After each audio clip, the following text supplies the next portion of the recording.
Then. And I think we are live. We are live here in the spoiler room. Do not adjust your dial, folks. Yes, it is the evening, and we've got a wonderful crew today as we kick off our the Night Ofs month here.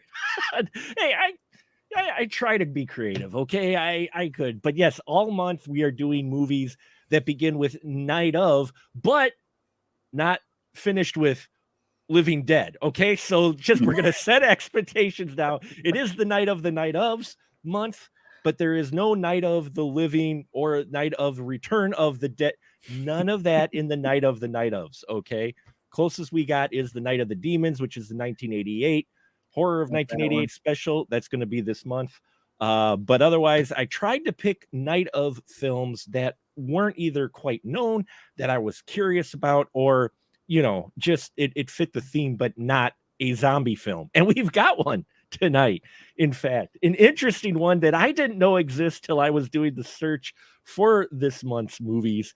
And we are looking at 1980 Night of the Juggler. And I got a wonderful crew tonight to join us. So thank you for coming down the stairs, popping your favorite drink, and pulling up a chair as we have returning from parts unknown.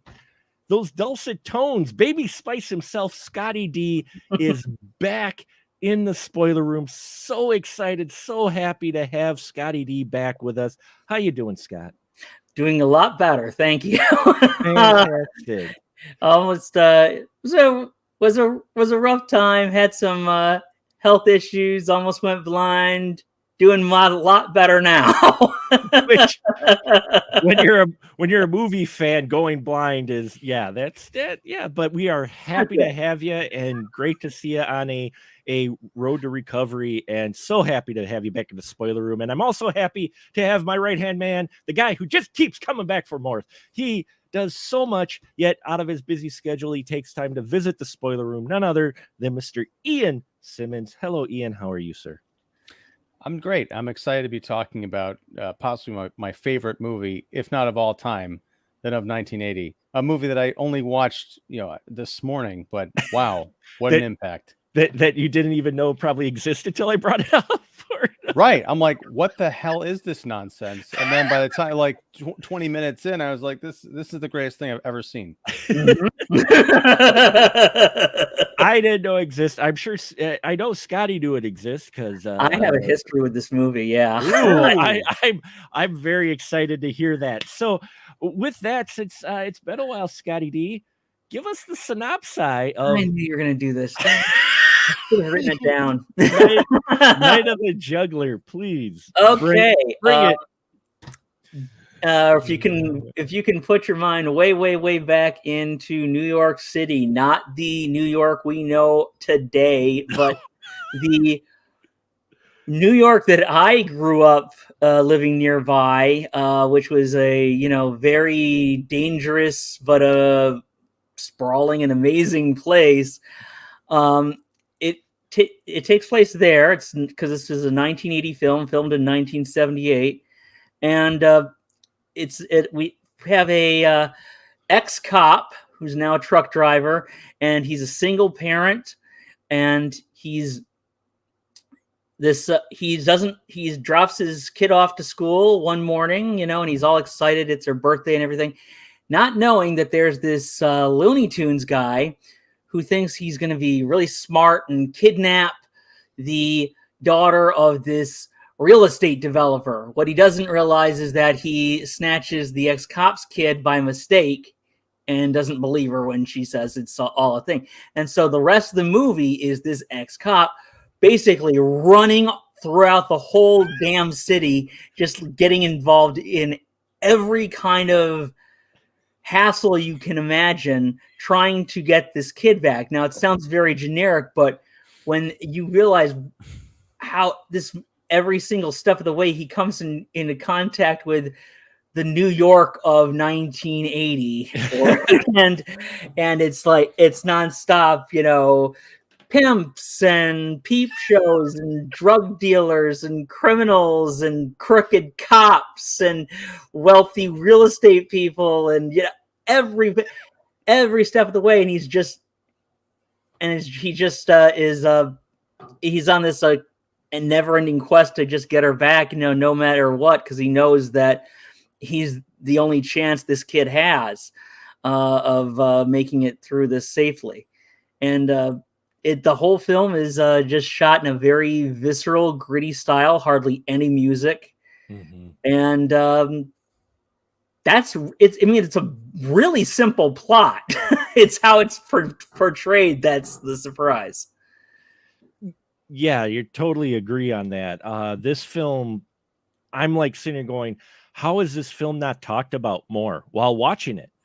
I know exactly why. It's Night of the Juggler. Right. Yeah. The title is, yeah. Now, here's the thing. It's one of those like novel titles where I feel like it felt like it was based on a, it was based on a novel. Yeah. William based on a book. McGivern. Yeah. Right. Yep. It's one of those things where it's got a really funky title, and then you get to the part in the novel where they reveal what the title means. You're like, oh, that's so cool. Like the explanation for why this is the Night of the Juggler is really great, but it still doesn't belong in the title. Because I felt, because we were talking about the Batman earlier, I felt like it was going to be some like New York lunatic who was like, his gig was like, oh, I'm a juggler. I juggle human heads or some nonsense. No, but now I want to see that. Now, but yeah, it surprised me too. I'm like, where's it come in? And then when you do get the reveal, okay, that makes sense. But I'm watching this going, this could hold up to any of those other gritty, more popular crime films that came out that are talked about a lot more. I mean, not only the story, the way it's shot, as Scotty D posted, stated, the way it's presented, but this cast. This cast actually has names in it, recognizable people who were still somewhere early in their career. Some of them I shouldn't have recognized immediately the very second I saw them on screen, but I did recognize them immediately when I saw them on screen. Sharon Mitchell, I shouldn't have, but I did. Like instantly, the first frame, I was like, no, that's not, and it is. Yes, and I'm like, damn it. Yes, I jumped out of my chair when the first saw it. I was like, Sharon Mitchell. And I did look for her this time because I'd read that she was in this. I didn't see before, but yes, right. Serena's also in there. Yes. Yeah, Serena's also in there. Google them, folks. Make sure safe search is off, though, if you want the true results. Anyway. IFD. So Ian, you mentioned it already. Let's dive in just initial thoughts before we kind of dive into the meat of this film. So you enjoyed this film? I loved it. I mean, it's so perhaps one of the reasons people don't talk about it, especially today, is there's no way you can ask people to sit down and watch it, especially if they did not grow up with this movie, or at least in this generation, right? Because the language, there's a bit where during this insane, like one of the many insane car chases, the bad guy, the kidnapper, played by Gus Cliff Gorman. I almost said Gus Gorman. That was Richard Pryor's character in Superman 3, which I watched a few weeks ago. It's completely different. Yes. So he steals a Bell telephone van, one of those white phone vans with the girl Kathy, and they go to the slum where he's kind of holing up, and immediately after they leave the van, this group of black kids comes and starts stripping the van apart for parts. Okay, I will say this though, is that we actually had a game when we'd have to go through the Bronx to go through to keep my brother and I occupied. They'd say, okay, now look out the side of your car, count the stripped cars. Look, I'm not doubting that there might be some authenticity there, because obviously it's based on a novel. It's probably like, this is, I want to portray the life of the gritty New York that I know and love and possibly hate. But again, just to describe that, you've got like the Puerto Rican cab driver who's like, played by Mandy Patinkin. Oh my God. Mandy Patinkin giving his best Tony Montana impression 3 years before Pacino stepped into the role.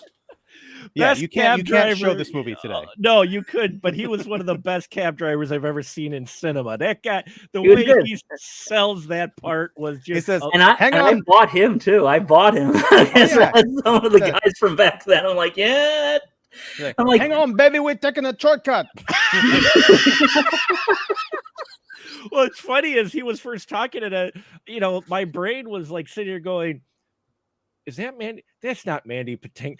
Oh my God, that's Mandy Patinkin. As a Puerto Rican taxi cab driver. Because, yeah, our hero, the other Brolin, James Brolin, stars as Sean Boyd, the ex-cop. And in his pursuit early on of Gus and his kidnapped kid, he commandeers basically the cab, which has got, Mandy Patinkin as the cabbie, and he's just talking the entire time they're chasing the Gus in his car. And let me tell you, this, when I saw Die Hard 3, there's this wonderful chase through, the Central Park, or I believe it was, or whatever. They're just, it was like through the park at people and that was pretty harrowing. That's got nothing on this chase. I was thinking Die Hard with a Vengeance the entire time I'm watching this movie. Yeah.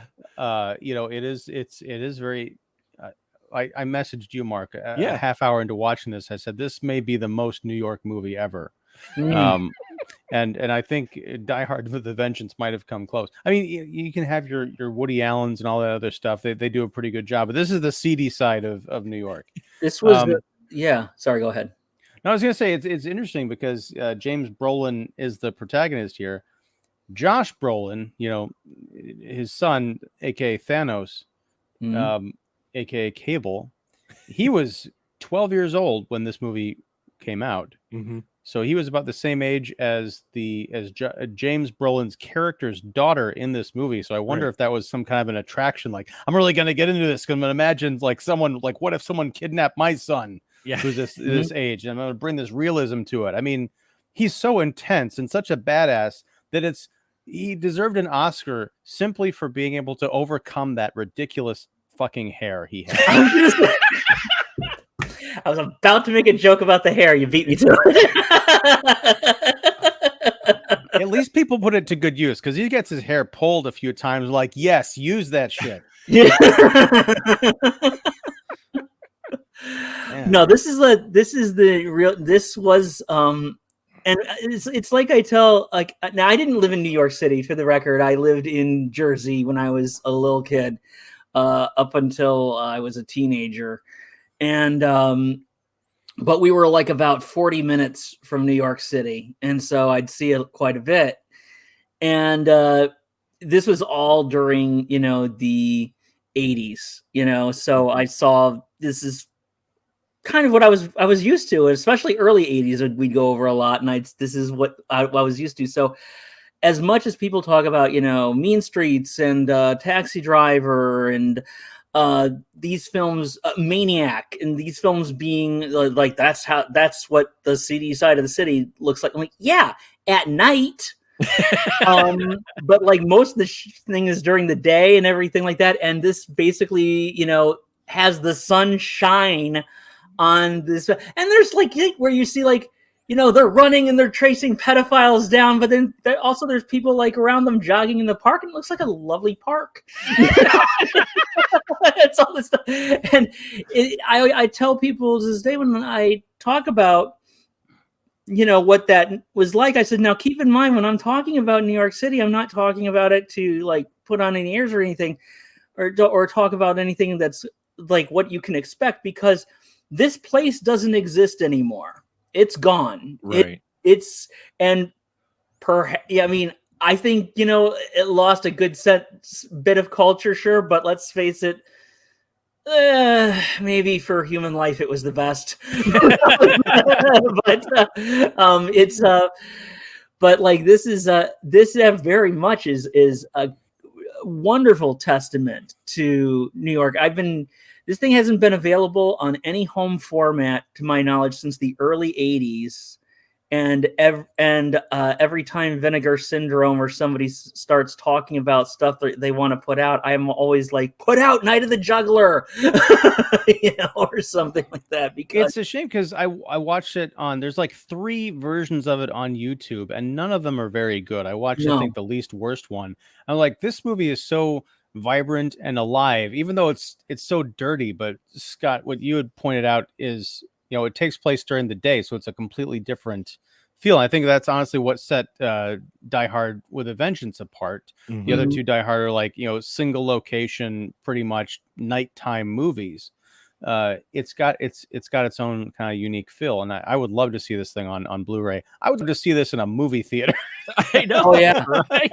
and they did have some that shot in the movie. I think they showed it at New Beverly just a couple years ago. Wow. Just before everything shut down. But this film floored me. I mean, it opens interest. I mean, it's got this whole feel. I'm watching this going, why isn't this talked? I mean, I fell in love with this film too, watching it. It harkened, just like you guys are saying, the fact that it's during the day versus most of our other gritty crime dramas, which show mostly New York at night. So you've got the bright light right on the grime and grit of this city. And not only that, this is like a noir. It had everybody scummy just about except our protagonist. I mean, Sean Boyd's the good guy. In fact, he's the Boy Scout. The reason he's an ex-cop, we find out later, is because he didn't go corrupt. He played all Serpico. Yeah. And he got pushed around, and that's why he's finally an ex-cop. And we discover this because there is a consequence to his first chase. The first chase he has, which goes on, I was surprised how long this chase goes on when he goes after his kid at first. I'm like, this thing is not letting up. They crash a car. They'd escape. He goes right after. They steal another car. They start driving, and they crash. It's on like for 15 minutes or something like that, and it's nuts. I knew he wasn't going to watch the whole movie. I said, so let me show you just part of this movie so that you see it, because he's never heard of this Juggler. What the hell? And I just showed him the chase scene, that first chase scene, and he was like, what? And I'm like, yeah, no special effects. They were no computer effect. They were crashing all those cars. They were doing this. No, it's no accident that James Brolin hurt himself while they were shooting the movie. Like it's the bit where this might have been I don't know if this was in that first chase, but there is a bit where he's hanging on to the driver's side of the car. Yeah. While getting stabbed, while the car is like weaving in and out of traffic, and then he like the kidnapper aims the car at another car that's kind of parked on the left, and Brolin like goes up and kind of over the side. Like he doesn't get smushed, but he just barely makes it out of there. And even if that was a stunt person, which it probably was, I imagine at some point, God damn, it's beautiful to watch, because as you mentioned, Scotty, like there is no special effect to this. It's brazen, it's bold, it goes for it. And the same thing with, the sort of the non-politically correct stuff. Yeah, there's a lot of people that are gonna, kind of bristle at the language and some of the stereotypes and things that go on. But it does harken back to a time when I don't get the feeling at all that the people who made this movie are racist or sexist. No. And there used to be a time when we could understand that, you can portray that stuff in art and not be trying to make any kind of comment about, the people that you are portraying. Well, in fact, that plays into their villain. There's actually a lot of class warfare statements in here. There's a lot of race statements in here. There's a lot of 2022 in 1980s New York in terms of like concerns over gentrification and money moving in and sweeping everything out. Yeah. Right. And that actually, they play that up. You're right about the, people might have a problem, but at the same time, the person saying those things is the villain. He's supposed to be crass. He's supposed to be racist. Because you're supposed to not like this guy. you know, at all. There's no like, oh well, he's a misunderstood villain. No, this guy's a dick. This guy, yeah, he's right. sick, But I mean, abused, and all that stuff. Yeah, I mean, I know he's got motivation because of the gentrification, and that's his whole thing for stealing the kid, is because his family who owned property got screwed over, and you know, so there is that motivation, and you understand that. But at the same time, the way the guy is personally, it's like he's not exactly a charismatic guy that you're like, oh, you know, I feel bad that his family got screwed over by the rich guy. I get it, but at the same time, he's a dick. yeah, right. But I mean, that's the thing about how the politics is all kind of weird in this, because if you take the kidnapping angle out of it and perhaps the overt racism, you look at what he's talking about. It's like all these, you know, billionaire fat cats coming in and screwing over the little guy.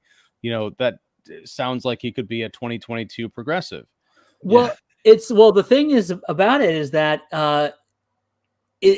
they do. There is quite a lot of social commentary, and there is stuff about the racism and everything, which racism was very much a big part of the New York of this era as well. There, just like in the movie, there are certain neighborhoods where if you were a certain color, you did not show your face. Mm-hmm. Right, You know? but that's the thing, is it's also one of the nice things about this movie. And when I say nice, I mean kind of compared to some of the kind of squeamishness around dialogue today, is it wasn't the racism was universal. Right. Yeah. So it wasn't just like, oh, the white guy is going in there and he's just being terrible to everybody. Everybody is terrible to everybody else in this movie. The Puerto Rican cab driver hates every living thing on the earth, possibly himself.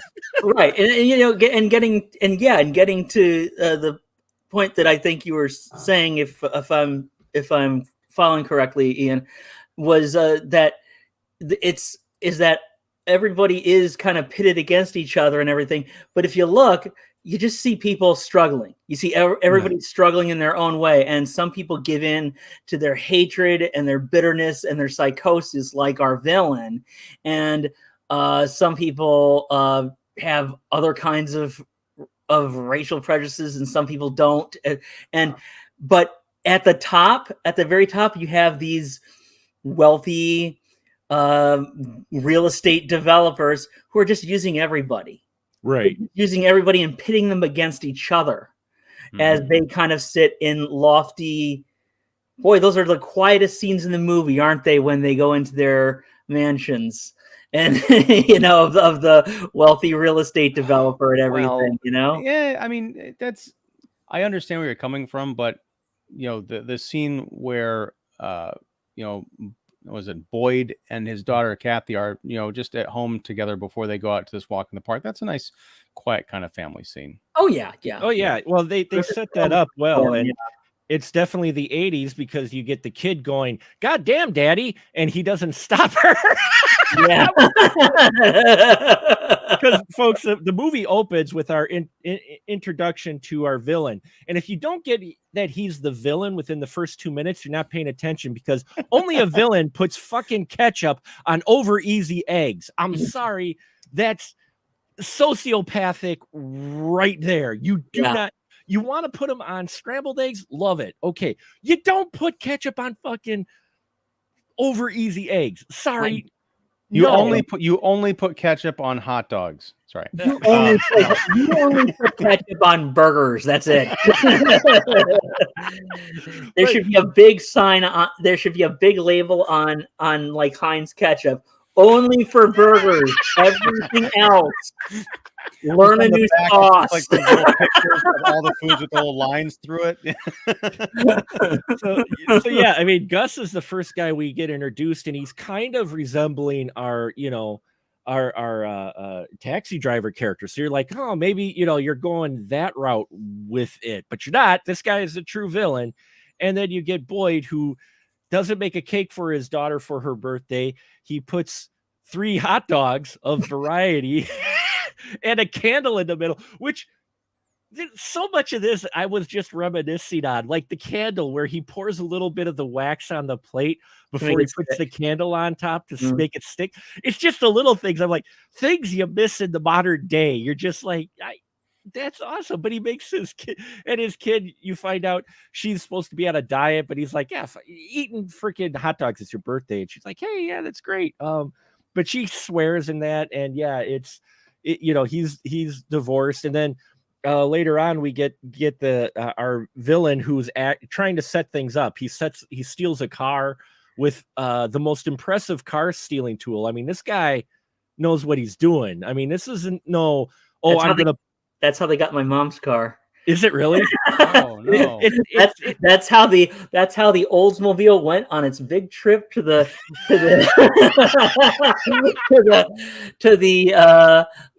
I don't know what they call them, the Strip Palace or whatever. Chop shop.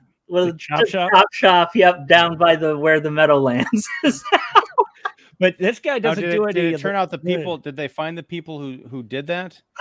No. I was gonna say because there may be a strong connection between those people and Night of the Juggler. Maybe they were big fans. There we go. There we go. I learned it from watching you. See, Ma, you were right. You know, you'll learn horrible things from these movies. Well, sorry. Yeah. Well, folks, what you see with the whole, we're going to touch two wires, he doesn't bother with that shit. He's got a crank that he pulls off the ignition, sticks a screwdriver in and turns the key and boom, steal the car. Mm-hmm. But you get his look and you're like, okay, that's villain. And Boyd is just the nice guy. This is the guy who owes people money. He's like, yeah, they set up your protagonist and antagonist pretty early. You know who's going to be good guy and bad guy in this. And our good guy, what I like, our good guy stays the good guy throughout this. Mm-hmm. I mean, he's actually a good guy. I mean, when you start to, when he gets arrested for all the shit because they show there is consequences for his car chase through all of New York where lives are endangered. He dick punched or gut punched a transit officer. I mean, this guy's in some serious heavy stuff. He gets arrested and happens to cross paths with an old cop buddy who, because of him, the cop buddy got divorced as well as other things. Mm-hmm. But you find out he stayed on the straight and narrow. That's what I loved about Boyd, is that they kept his character clean. Yeah. In most movies, you might get, he had kind of a crooked past. No, you don't get that with Boyd. Boyd's the good guy throughout this entire film. He's just trying to get his daughter. He don't care. But in a realistic way. It's not like he's like, right. It's not like he's Superman, or it's not like he's a complete Boy Scout. He's just very he's just very committed, just a hardworking person who cares about his daughter, and he's just very, very resolute about the whole thing, and that's just who he is. But yeah, it does show consequences and everything, and he's basically put through the ringer, and he goes off because he feels like that's his only shot. Mm-hmm. Yeah. And I'm pretty sure Tom Cruise stole his run from James Brolin in this movie. Yeah.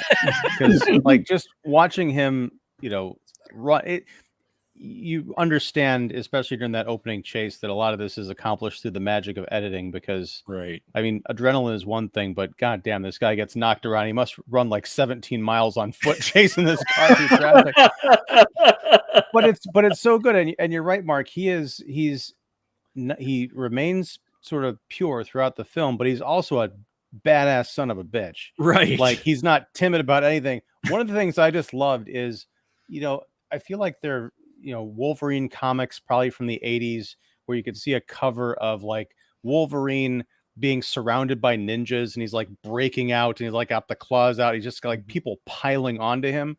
There's a scene where he goes to a nudie booth, and he's like trying to like get information from one of the strippers who's inside. And he eventually says, screw this. He walks around, he breaks into the booth, and he's just surrounded by all of these like naked women, like clawing at him and stuff, like, get out of here. And he's kind of like unchained. That reminded me of those Wolverine comics, and I loved it.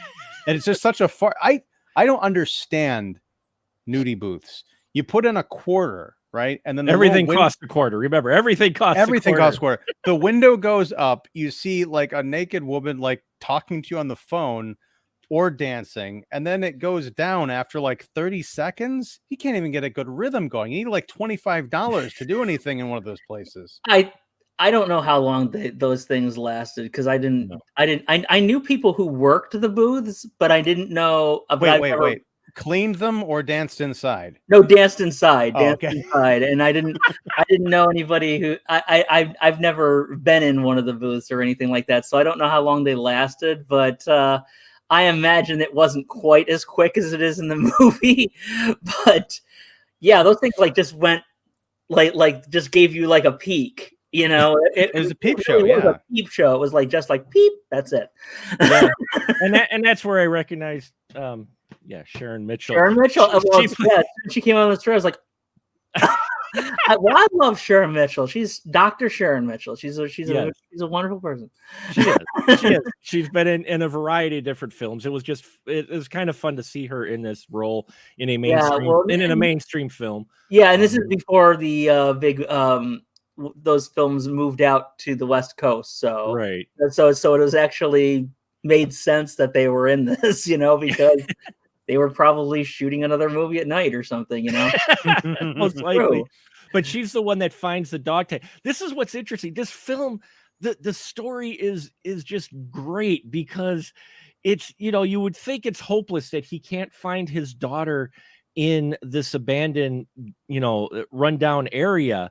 Well, our guy Gus had dog tags, and I don't mean like military dog tags. I mean like he had dog tags for a dog for his, I guess I'm assuming like it was license, dog license tags that dropped during their first initial scene.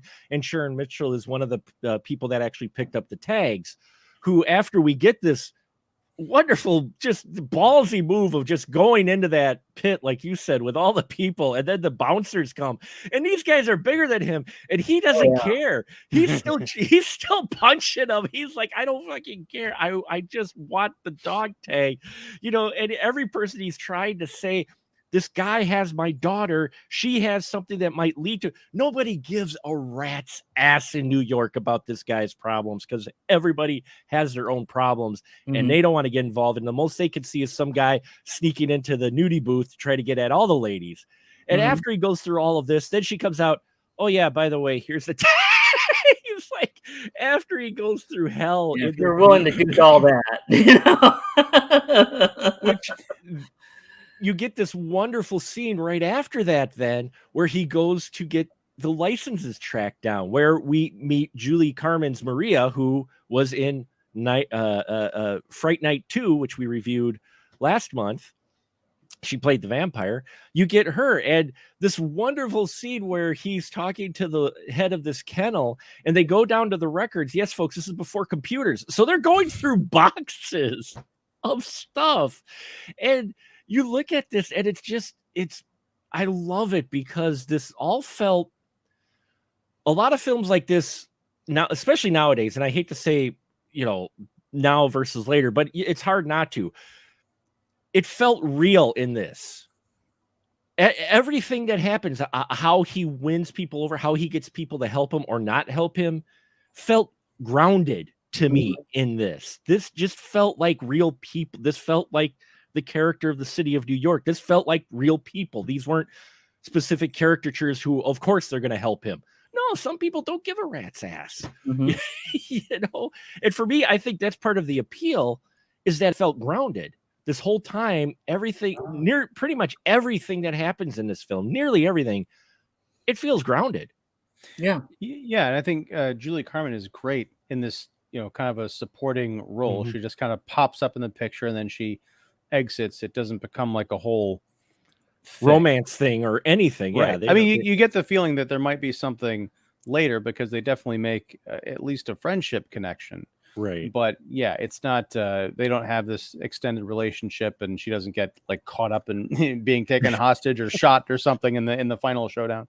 But no, it's great because she's just sort of like, you get the feeling she's the assistant to the boss who runs the place, but he's just droning on and on about like New York politics or some nonsense in the background while they're doing like actual detective work. And then Dan Hedaya shows up. He's the cop that you mentioned earlier, Mark, that his career and marriage was ended because of the reporting of our cop Boyd. He gets his ass beaten in the interrogation room, even though he thought he was going to go rough up Boyd. And Hedaya shows up in the animal place, the kennel or the whatever. After shooting at him on an open street with a shotgun. Which was another great thing, because other cops show up and like, what the hell are you doing? You're shooting up the street. Stop. Yeah, because Boyd beats the crap out of him because he thinks he's going to rough Boyd up. Boyd escapes, uses his ex-wife, who just happens to show up and says, "Hey, get in the car." And then she starts in on him. And he's like, "Okay, I'm done down here. I'm tired of listening to this. I'm just leaving." Then, the Sergeant Otis is shooting up. Not just once or twice, folks. They go on for a little bit to where this guy points a gun and he doesn't care who's in front of his shotgun. He just says freeze, like that gives him the right to shoot up a whole city block with a shotgun. And you were saying that he's there at the dog kennel, the kennel, and they kind of like take it outside, and there's this great little struggle where what was his name? Otis, yeah. Oh yeah, Otis Barnes.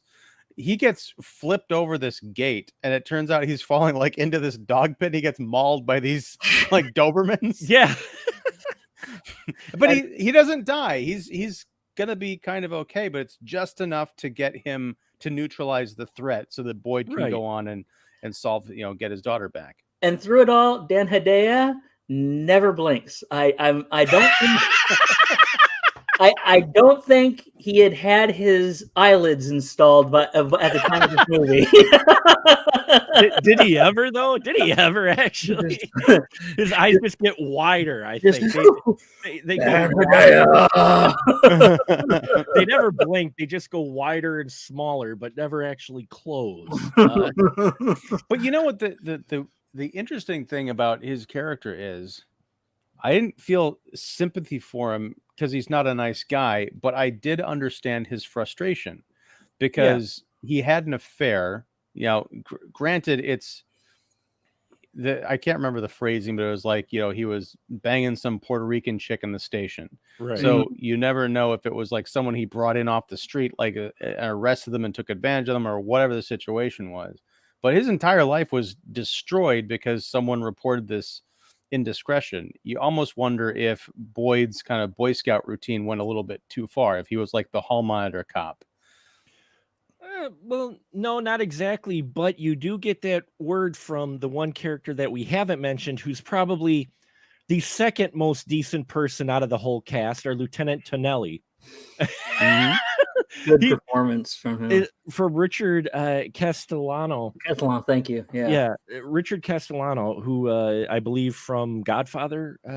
Fame. He puts in this wonderful performance as this detective who's just caught up in another. I swear they used him as the template for New York detective or New York lieutenant. Like from here on out, they used this guy because nothing really phases this guy. He's like, the first time we see him, they go to a bank to where there's a Puerto Rican revolution where there's a bomb squad. And he's like, yeah, I'll take a donut. You guys you gonna give me a donut or what? There's a bomb inside. He doesn't.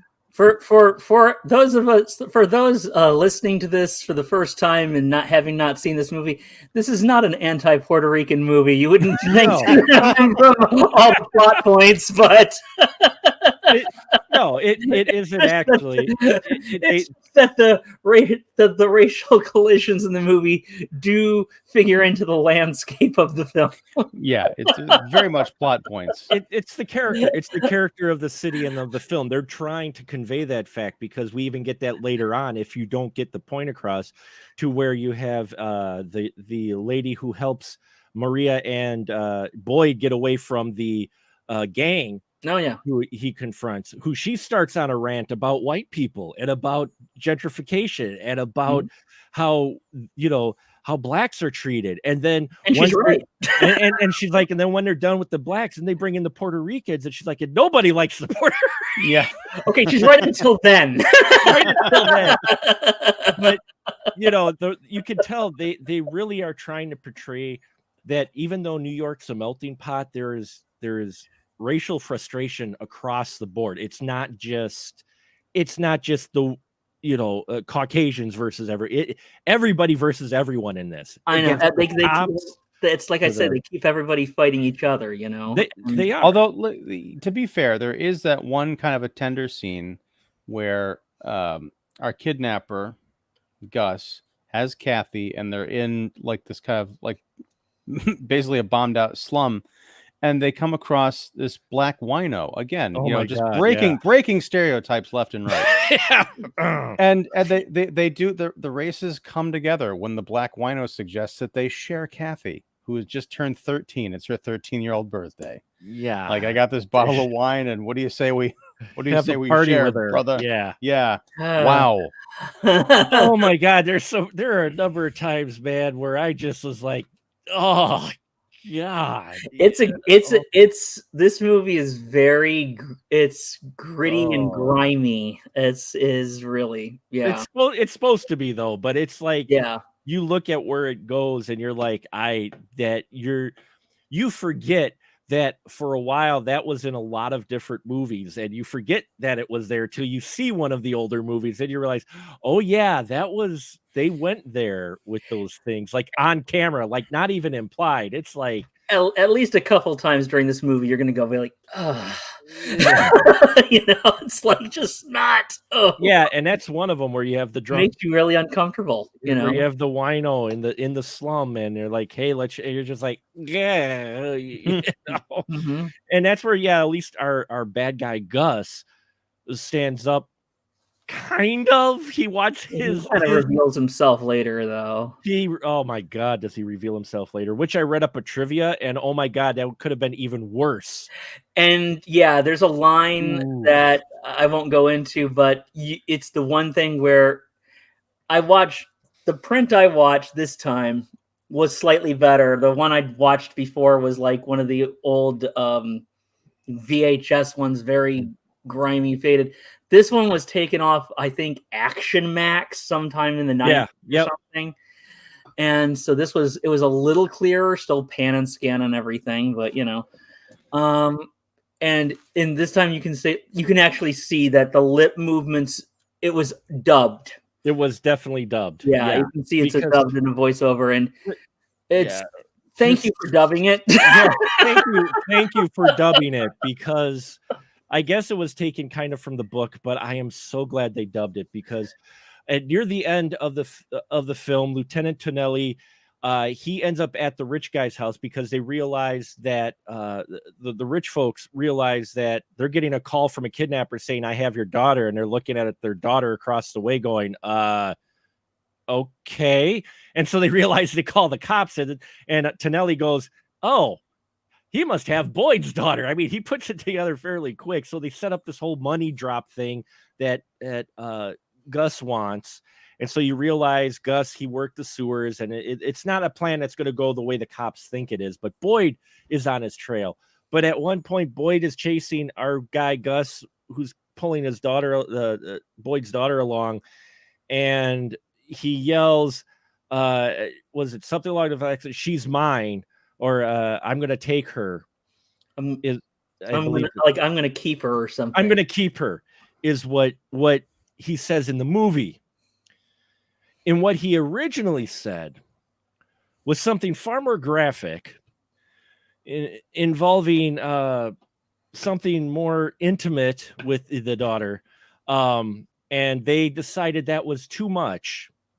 And they redubbed the dialogue, thank God, on it, because it's bad enough he kisses her at one point. Yeah, because you already know where his mind is at. Yeah. He's already showing that his delusions don't stop at him getting the money. He thinks he doesn't. He starts, Well, the key having romantic delusions about this well, let's just a child, Yeah. and it's just Ugh. yeah, rough stuff. It's really rough. It is rough. Well, the thing is, it kind of builds up, but it doesn't really come very prevalent until he has her try on his mother's old dress. And when you see that one scene, you're like, oh, it's going there. Ew. Mm-hmm. It's like, if I didn't hate this guy already, you really want something bad to happen to this guy now. You're just like, oh. Well, at least they didn't try and insinuate that she was going to reciprocate. Right. Like a like a Lolita type of thing or something, or Yeah. that she gets some kind of Stockholm syndrome. At least they didn't do that. Thank God. They didn't do that. It remains pretty freaked out by the whole situation. Yeah. But Tonelli, like I said, is the only straight guy. He's the guy that's trying to calm Boyd down and saying, look, I got to take you in. You just did like 5 different felonies across the city. But at the same time, he understands the situation. And, I liked his character all the way through. Yeah, he's great because, as you pointed out, Mark, he does feel real and very grounded. He's a New York cop, which means that he's got his own personal life. I think he's got a daughter who's getting married or something. Yeah, the daughter that's getting better. He keeps dealing with that, like, and he's got stand. Right. He's got other daughters, he's thinking about, but also when he goes to the real estate developer's house and he's dealing with, I guess, their attorney or something like that. He's like, okay, I gotta go. We got this guy hanging back here. If anything happens, they'll call me. And the dude's lawyer is like, you're not going anywhere. You got to stay here and deal with this. He's like, I've got like 10 other cases I'm involved in right now. Yeah, he's because these movie cops are always like, we got this case and this is all you're going to work on for the next 3 months or until the bad guy's dead. Right. He's always hanging there, and he's like, look, I'm leaving my guy here. I got like bombs across the city from this Puerto Rican revolution group, and the guy's like, and he's like, and I love Tonelli too. He's like, I don't care who you call the mayor. What, you gonna call your buddy commissioner? Go ahead. He's like, go right ahead. And then there's this great little moment that you're not quite sure who's intimidating who, because he says, I deal with rapists and murderers and scumbags and the dregs of the earth. They don't scare me. You scare me. It's a completely serious moment too. Mm-hmm. Oh, good stuff. His character is awesome. I mean, it's like, I loved all the moments of this. Everything felt real. It felt grounded. The New York, had character. When you get him where he's with Maria, who just says, look, you know what? I'm going to go with you so I can tell you what side of the street to not walk on. And if you've grown up in neighborhoods like that, which I did in Milwaukee, not that severe, but still there were certain areas you knew where not to go. If you weren't from the area, you wouldn't know. No, don't go down that street. Don't, just go this way. And they still encounter the gang who, again, Boyd kicks their ass. Oh, that bottle.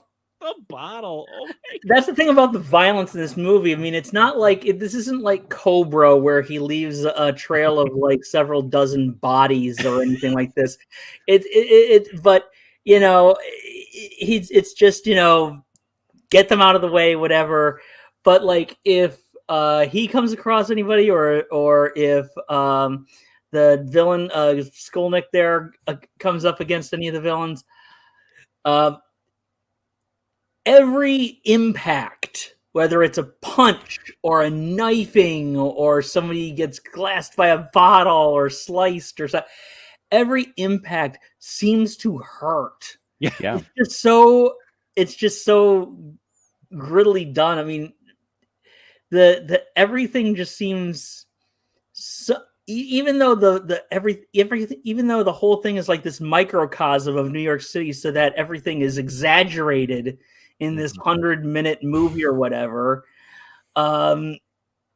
it's just everything just seems very, very real, So for me, this movie feels as visceral as The French Connection, honestly. Mm-hmm.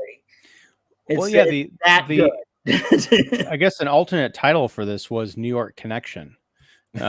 That according to the IMDb. But no, I mean it's not just the fights themselves and the impacts as you mentioned, but it's the way that they're shot. Towards the end when he is up against that again, I think it's a Puerto Rican street gang. Who the lady who helps them drive away. She says, "Man, that's a mean bunch of chili peppers. Yeah. I want that on a fucking t-shirt." But no, there's a bit where they're on this like a subway platform, and we see Brolin kind of get cornered by the gang, and we see him fight them like as if we're standing on the other side of the glass / turnstile, and we see the fight through that glass. It's not, I hate to say this, Mark, but it was far more impressive than anything that happened on the subway platform in the Batman. That's my 2 cents. Agreed. two votes. To each their own. I love the Batman. The thing is though, I think what helps is actually the time period this is made in and maybe the budget that it's made in, because I think what helps with grounding it is that the sound effects and the sound design in this is not nearly as like stand out as exaggerated as we get in action films, especially now within the last 20 years. Like you say, the stabbing, you barely know it's a stabbing. You don't really hear even a noise, but you see him stab something and you realize he comes out with a knife. It's just like with this fight that you have. It's not like every punch is like Indiana Jones punch, like he just punched a bass drum. You know, the punches are there, but they're still kind of muted. And they miss. I mean, this is like a brawl. This is like something. It doesn't feel like it's choreographed, or it felt like it was choreographed to be unchoreographed. The fights, the brawls feel very realistic in this. Like they're not perfect. They stumble.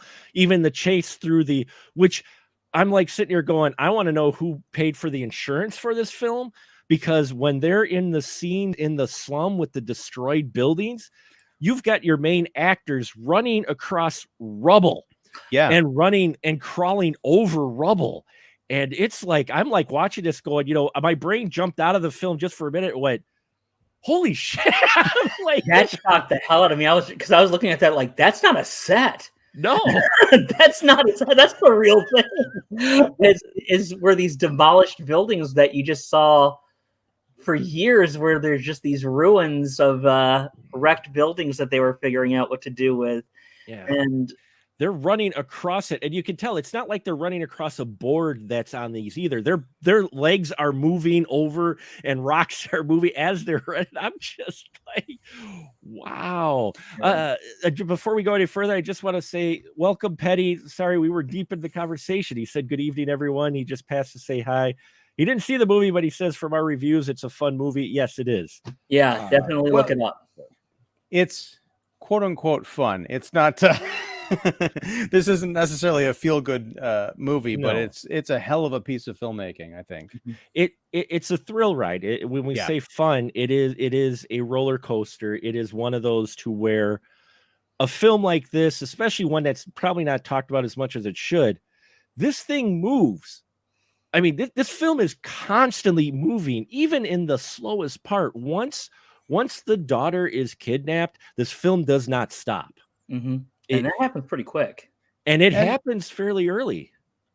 And I also got to say, the cool thing about this is there are several near misses where he catches up with Gus and Kathy, and he even grabs her. Like he's got like hands on her body to rescue her, but then he gets pulled away, or he's at the subway door or the train station door that closes. He gets so close, and that instead of just like these kind of cartoonish latter day action movies where there's like a chase and then he runs and then he just kind of stops because he's out of breath and the bad guy gets away, like I guess I'll just have to go get him later. This guy just keeps driving and going after them and pursuing them to the ends of New York. And he gets so close that myself, as the audience member, I was just like almost panicked because I kept thinking, all right, he can't get her back. because it's only like the first 15 minutes of the movie, or it's the middle of the movie. Mhm. But damn it, I believed at every one of these that he was going to get her back and then have to face some kind of a different problem. Yeah. I mean, that's where I was at too. It's like, your one brain's going one way, but especially at the beginning, because he grabs a pipe at one point in the first chase. They stop. The cars actually stop, and he as he runs, he grabs a pipe and goes after our guy Gus with his daughter. And that's where you were saying, where he actually manages to grab her for a minute and almost get her out of the car. And he takes his pipe and he starts smashing the car door, and he smashes in the window. And what I loved about that too is, and I know we keep comparing it, but it surprises me because you're so used to usually seeing it. His goal was to get his daughter back. Every time he got close, it wasn't, oh, I'm going to bring the pain on this guy first and then get my daughter. It was all about, I'm just going to grab my daughter. I don't care about the guy.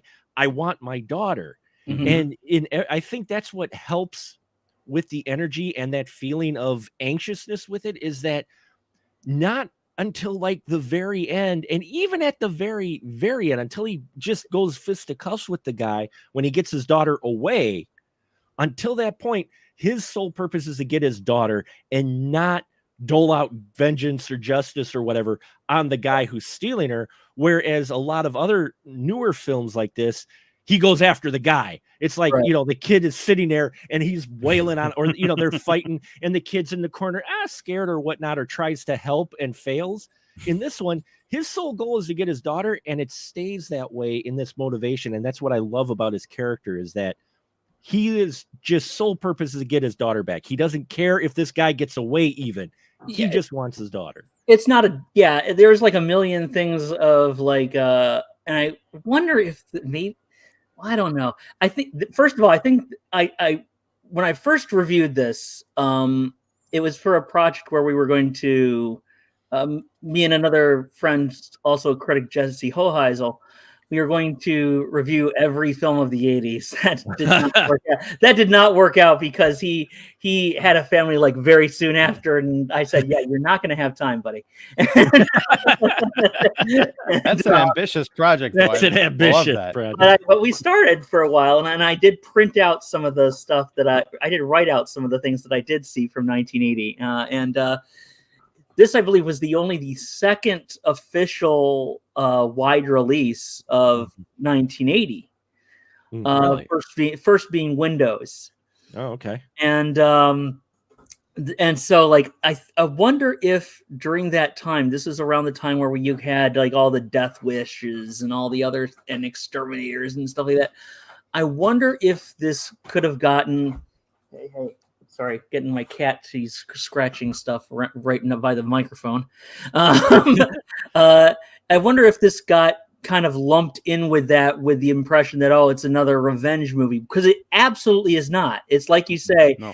He's not looking for revenge in this movie. He's looking to get his family back. He's Right. looking to get his daughter back and make sure that she's safe and protected. And so it for that reason, it doesn't take an exploitative view. Like, even though I love exploitation films, it doesn't take an exploitative view. It's much more visceral, much more realistic than those movies. Its goals are entirely different. Mm-hmm. Yeah. I mean, at one point, towards the end, he's like, "Look, just take the money." Yeah. I don't care. This isn't about that. But I did love that when they do have their final mano a mano fight in the underground there, after Kathy is climbed up to the street where there's a concert going on and she's safe. That the fight between those two guys is so cathartic, because you understand that Gus has literally lost everything, including the quote unquote love of his life. And so he's furious. And then Boyd is just like, it's almost like the entire last couple days events have finally caught up to him. Now that he's got his hands like wrapped around this guy's throat, and he's like, oh yeah, this is what I've been trying to let out. This is what I really want to be doing with all this energy instead of, running from cops and busting into nudie booths. Mhm. Petty brings up a point. He goes, could it be comparable to the movie After Hours, about how good the movie is and where the action happens? I've never seen After Hours. Yeah, unfortunately.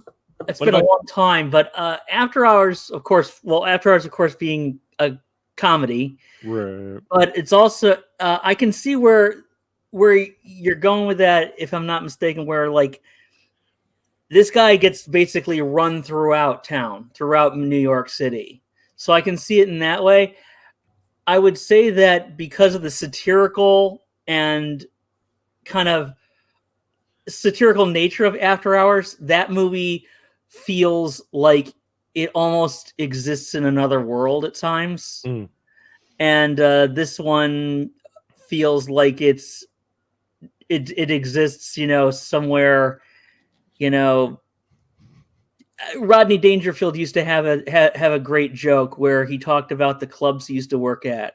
He says, all the clubs I worked at, you took 3 steps, you entered the place, you took 3 steps down, physically and socially. And the whole movie seems to take place there. Oh, Rodney. Yeah. Another thing that was around in 1980. Another Rodney thing that was Dangerfield. around. We've got X-Ray Punch weighing in. Welcome, X-Ray Punch. Says this movie is a classic. Don't know if you guys are familiar with the video game Final Fight. I swear this movie is the closest to a live-action version of that. I'll say that. Yeah, it's close, especially this final battle. This fight. Yeah, I could definitely see at least the spirit of it. But even, we talk about it being grounded, and you have the final confrontation and this catharsis where the daughter's safe.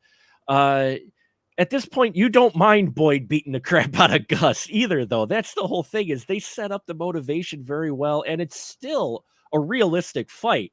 Oh yeah, I mean, it's not a Jackie Chan thing or anything like that. This isn't like some well choreographed, final brawl where they're trading punches. This is a messy fight as well. They're just grabbing shit next the nearest thing and throwing it at one another, and it's a brawl that felt real as well. And I think that's the big appeal. One of the big appeals for me is this film, as much as the action and as harrowing as things are, it never feels like it goes to Hollywood level, for lack of a better term. It stays at ground level. Yeah. The only thing I can think of in that vein, and again, I have to kind of go back to 1980 because we've seen this trope 1,000 times in movies in the last 40 years, is you've got the bad guy with the gun on the good guy, and you think, oh, this is it, and the chamber's empty. And it gives the good guy the chance to charge at him and say, so maybe this was a newer thing at the time or something. But even watching it here, again, I was so caught up in the realism of the movie. I thought, okay, there's a bullet in there. How is he going to get out of that situation? And when he finally clicks it, I was just as surprised as James Brolin was. And then I was like, yeah, go get that guy. And also, I forgot to mention, I think this was in the nudie booth scene when the bouncers come in to take care of our Mr. Boyd. One of them grabs him by the ears, and slams the back of his head against like a mirrored thing. Yeah, and he slides down. You see the crack in the back, and it was like, again, this is just so dirty, and you can feel it. I reached up and grabbed my ears when I felt like, oh, I gotta protect myself from this imaginary character. And what I think what helps with the tension and the energy of this film is that, again, we keep bringing it up, more modern, bigger budget type of films like this, you have so many extras. It's a controlled environment. Even if you're on location, everybody on camera, it's like there is a lot of New York in this that feels like they're just regular people on the streets, and the camera is shooting, and you have your actors going past the regular patrons. Not everybody in this felt like they were an extra being paid. A lot of them felt like they were just your normal New Yorkers, and it's New York, so they just see this happening and going, Oh yeah, another film being shot. Whatever. I do wonder how much of that, because there is so much realism there in the background players that you do kind of wonder, did they do that kind of reality show man on the street thing where they go and they get the footage first and then they stop everyone after and get the releases? Like, oh yeah, we were making a movie, don't worry about it. One last thing, I never saw the Clint Eastwood movie $1 Million Baby, but that phrase shows up in here. Gus calls Kathy his $1 million baby because that's how much the ransom is. Was that? Do you know if the Clint Eastwood movie got its title from this film somehow, or is that just $1 million baby a phrase that's just in the culture? It might have just been a phrase. I'm not sure. I think it was a phrase. It was not very. It was not used much anymore, but it was a phrase. But I noticed that this time too. I was like, oh. It was like the 5th or 6th time I'd watched the movie, because I saw it for the project, I told you about, and I watched it since then, and I wrote up a piece for it for TV Store Online, which I think that link is now dead. But so like this is like the 5th or 6th time I've sat down and watched it, and not until this time did I notice that as well. I was like, oh yeah, there's the phrase. We got X-Ray Punch also weighing in. You could tell he's a fan. This is awesome. He says he was at a Q&A for Fight for Your Life years back in Brooklyn, and he asked Bill Lustig if he ever considered releasing this movie through Blue Underground. He said the rights holders want a lot of money, and that's why it hasn't been released yet. Apparently, he said some magazine owns it. Starts with a V, either Vanity Fair or Variety. He forgot which, but a magazine basically owns the rights to this movie, and they want a lot of money before they release it, which, that's not the first time I've heard that for some of these older properties where someone's bought the rights and they just don't want to give it up. Yeah, they ask an unrealistic amount compared to because they're not going to get that much, but they would get money, but they not nearly as much as they asked for. I'd heard that whoever owns it is asking a lot. I didn't know it was a magazine, so thanks for that.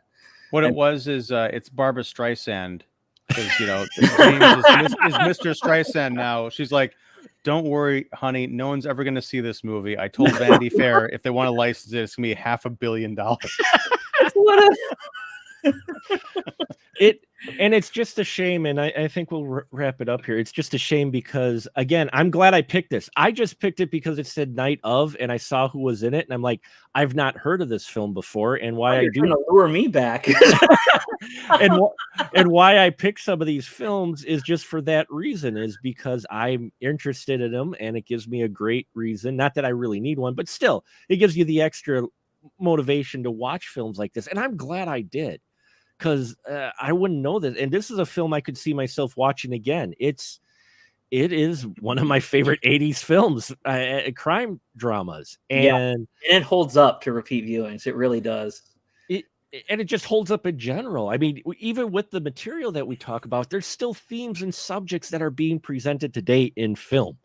The gentrification, the race riots, class warfare, all of these subjects, unfortunately, are still very prominent in our culture and being talked about and presented in film, and it's still there, which helps keep it still, I think, relevant. Ian, what's your final thought with this film? My final thought is a message to Mr. Bill Lustig, because I know you're watching. Huge fan, right? I will pay $100 if you put this movie out on Blu-ray. If it's like a limited edition thing, maybe some extras, I would pay that just to see this movie in pristine condition. And I would get a petition going for other people to pony up that money, because this movie needs to be released. It needs to give the special treatment and kind of unearthed and presented to the masses. Again, it's not for everybody, but the people who it's for, who don't know about it yet, it is so for them. So that's my final piece. Well said. Scotty D? Seconded. I've been begging for years for this to get a release from every time Blue Underground, Vinegar Syndrome, Severin, anybody brings up titles, that you'd like to see. And I've noticed a few more people in recent years have watched it, but I still think this is an undiscovered classic. This is an amazing, amazing film of starring a city that does not exist anymore, filmed in a way that they don't shoot movies anymore. Just an absolute adrenaline-filled piece of virtuoso filmmaking. It's just an incredible film. I love this Night of the Juggler so much, and I can't recommend it highly enough. I would really compare it favorably to films like French Connection and Serpico and all that. So absolutely, there are copies on YouTube, and they're not good. But right now, it's the only way to see it. Pan and scan, VHS, nah. But if you have a way, yeah, absolutely. Until we get better, try to track down Night of the Juggler. It's an amazing movie. It is one of my favorites since I discovered it just a few years ago. Awesome. Well, I'm glad we picked a favorite. And X-Ray Punch asks, are you guys doing Night of the Bloody Apes or Night of the Seagulls? Unfortunately, not this month, X-Ray, but now that you've mentioned those wonderful titles, I am putting on a list, and who knows, maybe in the future we will have a return of the Night Ofs, and I will cover those then, because there are so many films that are the Night Ofs. We had Kara suggest Night of the Lepus, which, forced perspective, bunnies, and Janet Leigh. I mean, I think what you do is call it Night of the insert animal here. Yeah, we could do a night. Oh, we could do Night of the Animal. Oh, yeah. I like Going back to what Ian was saying at the beginning, you talk about films that don't match the title, Night of the Seagulls. Is it a horror movie or is it? It's one of the Blind Dead movies. Oh, is it really? Yes. Really? Wow. I didn't realize that. The title for one of the Blind Dead movies. I think so anyway. Yeah. I think it's like the fourth one. Wow. Well, I will put those on the list, X-Ray. Thank you for the suggestions. We don't have them for this month, but who knows with this show. I might, it might be an extra, who knows, we'll see what happens, but thank you for the suggestions. I appreciate it. And thank you for tuning in. Thank you, Petty, for tuning in. Thank you, X-Ray Punch, for tuning into our live show. If all of you out there ever are listening on our iTunes and such, we do the live show recordings. Otherwise, yeah, catch us on our podcast channel, where I add a little bit of extra stuff to it. Not a whole lot, but a little bit of extra production to our episodes that are on the iTunes, Stitcher, and all that lovely stuff. And now, this is where I give my fantastic folks here the license to shill.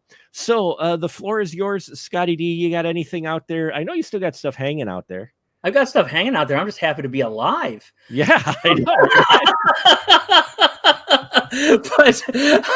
but I mean, if you want to find stuff, including what I wrote about Night of the Juggler, I haven't updated it for a few years. I hope that's going to change soon. But moviocrity.com, MOVIOC. Yeah, figure it out. I don't know. Moviocrity.com. Also, my web series Moviocrity, which is somewhat still on YouTube. All the episodes are available for free on Vimeo because they got boobs. Because some of them were 18 and up and had boobs, or whatever.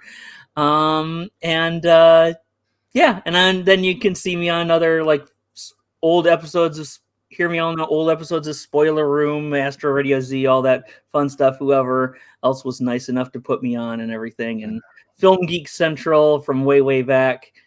Lots of stuff. That's going back a long ways. I was looking back to the old original stuff, and I realize now I've been doing this for 13 years. Wow. I'm old. This is year number 8, I think it is for us, year number 8 for the Spoiler Room. We just April was our anniversary-ish of sorts. So Yeah, 8 years. So, but yeah, that's impressive, Scotty D, and we are very happy to have you back in the spoiler room. Thank you. And glad to hear that you're on the road, hopefully to better things for sure. Yeah, doing to quote John Aston on Night Court, I'm feeling much better now. and wow, there's a deep cut. And we have so and things are looking good. So I'm happy, and it looks like I'm going to be finally getting back in the game. So fantastic. Well, we look forward to more of you, Scotty D. And Ian, as always, sir, license to shill is yours. The floor is yours. Thank you. I'm Ian Simmons. I run Kicking the Seat, which you can find at kickseat.com. I also run the Kicking the Seat YouTube channel. And tomorrow night, or in the past, whenever you're watching this, it'll be the season/series finale of Wednesday Night Live, our weekly live stream where we talk about Disney Marvel's Moon Knight. I may or may not be wearing clothing. It depends on how episode 6 turns out, because I made a bet that if the series didn't shape up by the end, I was just going to say screw it and just like do the finale, half naked. So we'll see. Yeah, we'll see. And we'll see if I can actually get onto a live stream, being shirtless. Who knows? You can shirtless. It'll be a dual broadcast for that and the oil. No, I'm not going to be wearing a bra. No, you won't. Oh, no. Damn. Well, now why should I? No. I just got an idea. Sidetrack. Victoria's Secret. They could do the broadcast. Oh, what do you think? I like the broad. Yeah, like BRA apostrophe D cast. Wow. The broadcast. That copyright spoiler room 2022. Copyright spoiler room 2022. There you go. The broadcast. Yeah, so that's my show. There you go. There's your show. And thank you, folks. Yes, check out all our stuff at specialmarkproductions.com. I've got a interview that I just posted up with the director of a new, very gory horror film that's just will be hitting this week, the VOD, and this coming the 12th, I think it is. Called The Sadness. It's from a director, Rob Jabaz, and he shot it in Taiwan with a pretty much entire Taiwanese cast. They shot it during the pandemic. It's very gory. If you like your gory graphic, kind of old school, late 80s, early 90s, or even the early aughts excessive gory films, you're going to really dig it. It's fun. It was a fun interview. We talked a lot longer than I expected, but that's up there as well as all our other stuff. And yes, I'm going to plug the Sawdust City Fright Fest. If you are a filmmaker and you have a horror short or horror feature, please, you have till the beginning of June. You have a full month yet to submit. It's a very small submission fee. And if it gets picked, it will play at the Sawdust City Fright Fest Horror Festival, second weekend in October in Oshkosh, Wisconsin. So that is my shill.